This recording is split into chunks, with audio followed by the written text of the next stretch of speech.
اسلام کو مٹاؤ گے، اسلام کو مٹاؤ گے، اللہ کی قسم سے مٹاؤ گے، نہیں مٹاؤ گے۔ کیوں؟ اس لیے کہ اسلام اس کائنات کی ایک سچی حقیقت ہے۔ اسلام زمانے میں مٹنے کے لیے نہیں آیا ہے، اسلام زمانے میں جھکنے کے لیے نہیں آیا ہے، اسلام زمانے میں پسپا ذلیل ہونے کے لیے نہیں آیا ہے۔ اسلام کو اللہ نے آسمان سے نازل فرمایا ہے، اِنَّا نَحْنُ نَزَّلْنَا الذِّكْرَ وَإِنَّا لَهُ لَحَافِظُونَ۔ کائنات کا جو محافظ ہے، چاند اور سورج کا جو اللہ ہے، زمین و آسمان کا جو مالک ہے، ہمارے سینوں کے اندر دھڑکنے والی جو روح ہے اور انسان کے سینوں کے اندر دھڑکنے والی جو جان ہے، جو آتما ہے، اس آتما کا مالک کون ہے؟ اللہ ہے۔ ہماری آنکھوں کا مالک اللہ، ہمارے دونوں ہاتھ اور پیروں کا مالک کون؟ میاں پورے سراپے کا مالک اللہ ہے۔ ہم اپنی آنکھوں سے اپنی مرضی کا کام نہیں لے سکتے۔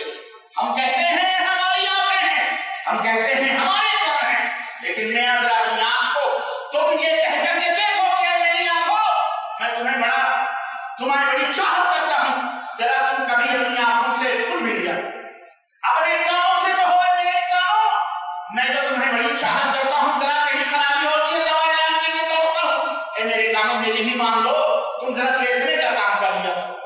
وہ لوگ کبھی یہ کام کر سکتے؟ کیوں؟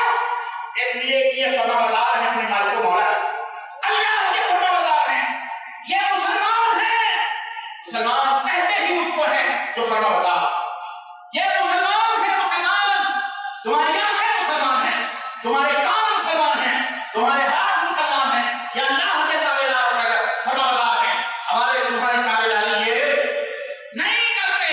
چھیڑ کے دیکھ لو، حکم کر کے دیکھ لو، یہ تمہاری تابعداری کبھی کیوں؟ اپنے بنانے والے کی پوجا یہ کرتے ہیں، اپنے بنانے والے کی ہم تو سلام کرتے ہیں، اپنے بنانے والے کی پرشنسا کرتے ہیں، اپنے بنانے والے کی تعریف کرتے ہیں۔